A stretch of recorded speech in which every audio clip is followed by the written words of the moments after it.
Oh, hey. Yeah, so Even Grinds My Gears is falling under the Bikes, Beards, and Booze like stuff for October. So yeah, we're going to be doing some Halloween stuff for the next 4 weeks. So I hope you're cool with that because it's happening. It's happening. This is Bikes, Beards, and Brews. Let's kick that intro.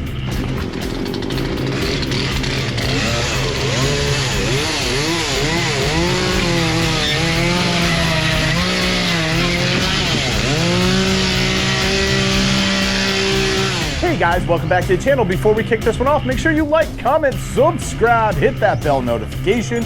New videos on Mondays, Wednesdays, Fridays, until it gets a little too cold, then one of those days is gonna go away. You've been warned.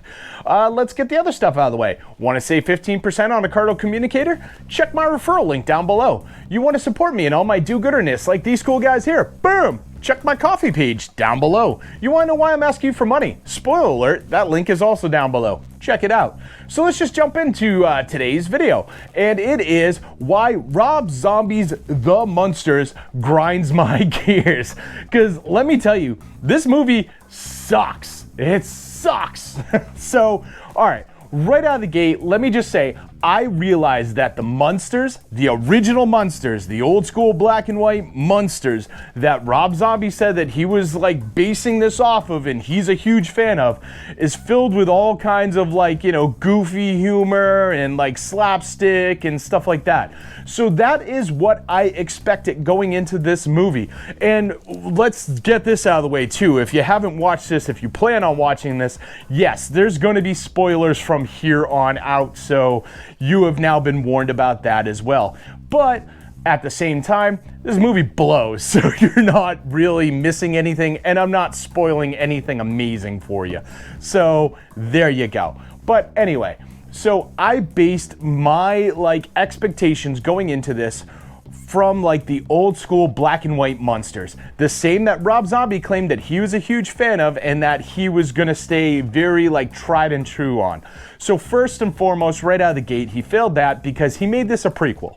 Kids are not in it. It is just Grandpa, Herman, and Lily. That's it. And then just like, in classic Rob Zombie fashion, just took random characters that showed up for like maybe a half a second in like one season or like one episode and put them in there and gave them like bigger like roles, and just it's a mess. It is absolutely disastrous. So I followed this movie as it was being made, and Rob Zombie was all about it. He's like, oh, you know, I'm doing this, I'm doing that, I'm really staying tried and true. Like he kept posting pictures about the recreation of 1313 Mockingbird Lane, their house, and I gotta tell you, it looked great. Like it was very accurate to the old show. Well, right out of the gate, that house doesn't show up until like the last like 20 minutes of this movie. And this movie is like an hour and 45 minutes long. So that gives you an idea. So Munsters Mobile does not appear. Dracula does not appear. The house that you know in like the Munsters does not appear until the very end. Herman himself does not appear in his normal like sort of suit coat, black shirt, all that stuff. Does not appear in that until like the last like 10 minutes of the movie or 20 minutes of the movie. Before that, he's just in all these like random furs and all this other crap. Rob Zombie decided to make this a full-blown prequel, which, Rob, let me just tell you straight out, I can count on one hand how many people actually gave a shit about the origin of the Munsters and want to know how they came together. You ready? Just one, you. Like, seriously, nobody gives a crap about how the Munsters came together. We just wanted to watch a movie where there's like a random like Frankenstein, maybe a Dracula woman, it's never clearly been defined, a vampire grandfather, a werewolf son, and then some random hot chick that somehow is part of this family are all together. That's all we want to see, and you couldn't do that. You had to throw in all your other dumb shit. Now, I'm not going to fault him on the whole Technicolor sort of thing. Apparently he did want to do it in black and white. Universal did not want him to, so he leaned more into that like Technicolor sort of bright greens and reds. And I'm fine with that. That still gave it that throwback look, and I'm cool with that. I'm not going to fault him with that. What I am going to fault him with is he just cast all of his friends again. And it's out of control because, again, his wife is in there. And personally, I have nothing against Sherry Moon Zombie, but she doesn't need to be in every single one of Rob Zombie's movies. And 99% of the time, she sucks. And in this movie, she sucks. Like, she's got this voice thing going on where it sounds like she's trying to impersonate somebody's grandmother while telling a story. Like, it's seriously like, oh yeah, so I went down to the store the other day with my grandmother, and my grandmother was like, oh, Lily, don't forget to buy that. Like, that is what she just sits there and does this weird inflection with her voice that just sounds absolutely idiotic. And between her and like the guy playing Herman, it's like they've never seen an episode of the original Munsters. And for Rob Zombie to sit there and go, I'm trying to stay tried and true to the original, at no point in time did he go, hey, honey, could you stop doing everything you're doing? It's stupid. No, he was like, oh, great job, guys.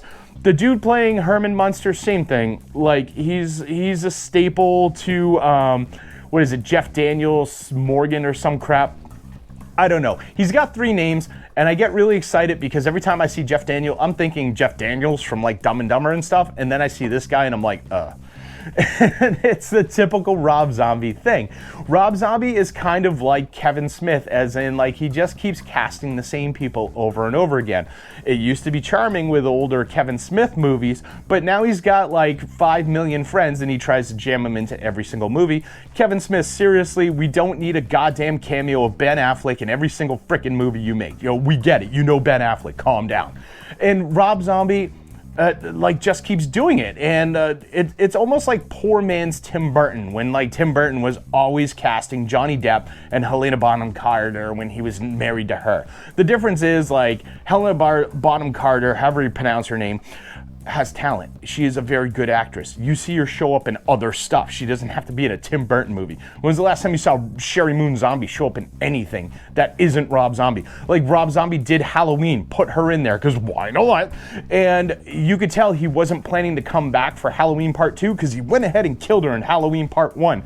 And then when he did Part 2, he's like, oh crap, now I gotta force my wife in here somehow. I swear to God, it was probably part of their like prenups when they got married. Like every movie you make, you have to put me in there no matter what. It's out of control. And I'm just gonna go on record as saying this out loud. I know this, I have went down this whole path away from the Munsters, but now I'm on a tirade. Rob Zombie, I'm gonna say this out loud. All of your movies suck. They all suck. Now, I know some of you are like, oh no, The Devil's Rejects are... No, go back and watch The Devil's Rejects. It does not hold up. All of his movies suck. And Rob Zombie is full of shit. Straight out. I remember when like House of a Thousand Corpses was being filmed and he was trying to get distribution for it and stuff. And he would go around and he was like, oh, you know, I would bring it over to like this production company, this movie company. They'd watch it and they're like, oh my God, it's the most amazing horror movie I've ever seen, but I'm not going to release it because it's just too grotesque. And like he kept with that story for years. And then it finally got released and he's like, oh, you know, it's been released after so many cuts and like I had to bring it down to like something that people would be able to stomach. I call bullshit on that. I call absolute bullshit on that. Rob Zombie is a liar, and I'll tell you why. House of a Thousand Corpses was released, and then The Devil's Rejects were released, and then 3 from Hell were released. Those are all part of the exact same like characters, the exact same movie, the exact same storyline, just on running. You're telling me that nobody in all of those years that all of those movies came out, nobody in a production company was like, you know what? Let's go ahead and release the director's cut of House of a Thousand Corpses on DVD just to get a few extra dollars out of that movie. You're telling me nobody on earth did that. And with Rob Zombie, he posts pictures nonstop, all over like Twitter, Instagram, Facebook, whatever. He has never once like posted like a clip or a picture of a behind the scenes of stuff that was cut out of a House of a Thousand Corpses. He is full of shit. All of his movies suck. They're all generic ripoffs of other movies. It's like, remember when Sci-Fi Channel used to put out like really shitty versions of like known like movies, like, you know, when Pacific Rim came out, they put out Atlantic. Rim. when Walking Dead was big, they put out like Z Nation and all. Like, this is what they did. That's what Rob Zombie does. He just puts out really shitty versions of movies you already know. And it's absolutely depressing. So right back to the Munsters. Slight little detour there, right? So we have Herman Munster, who, like, they pulled the wrong brain when they were creating Frankenstein, who is Herman Munster here. And that's another thing. It takes like 30 minutes to even get Herman up and running in this movie. He's not even in the beginning of this movie. Like, he has to be created and like brought to life.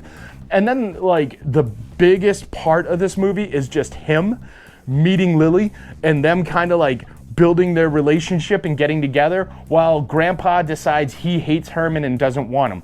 But that doesn't go anywhere. There's like, he does nothing to try and break him up. There's nothing in the story of Grandpa trying to, like, you know, get rid of Herman. He just keeps sitting there going, he's such an idiot. I wish my daughter didn't deal with him and all this stuff. There's nothing. It's so pointless. And then, like, Grandpa has a son who's a werewolf, who apparently has a gambling addiction, because why not? And somehow has become super in debt to a gypsy. And the gypsy used to date Grandpa and has decided that the biggest revenge that she could have is to get Grandpa's castle from him.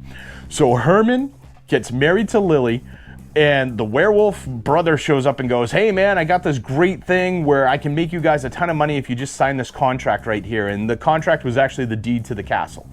Couple things here. First off, Herman's not even married to Lily yet, and he's signing away the castle that he doesn't own and Lily doesn't own. So that alone doesn't work, but it's Rob Zombie logic, so why the hell not? And then later on, it's found out that Herman has signed away the castle and now they're homeless. They all sit on the couch for a minute and they go, well, this sucks. And then they go, okay, let's go move to Hollywood, whatever. Herman's gonna go be a rock star in Hollywood. This is the thing, why not? And nobody cares that Herman just showed up and signed away this family castle that has been in the bloodline for hundreds of years. It's whatever, like whatever it takes to progress the story. And once the castle gets signed away, Gypsy Woman disappears, does not give a crap. Like, she is just gone. Like, there are just characters in this story that are there just because Rob Zombie was like, oh, you know what I need? A gypsy. Oh, you know what I need? A merman, like the creature from the Black Lagoon as an uncle. Let's put him in there for a minute. Like, there's no rhyme or reason for the characters in there. There's no rhyme or reason to the story. There is not, like, this movie just sucks. It is just there. It doesn't have the old school campy feel of the old show.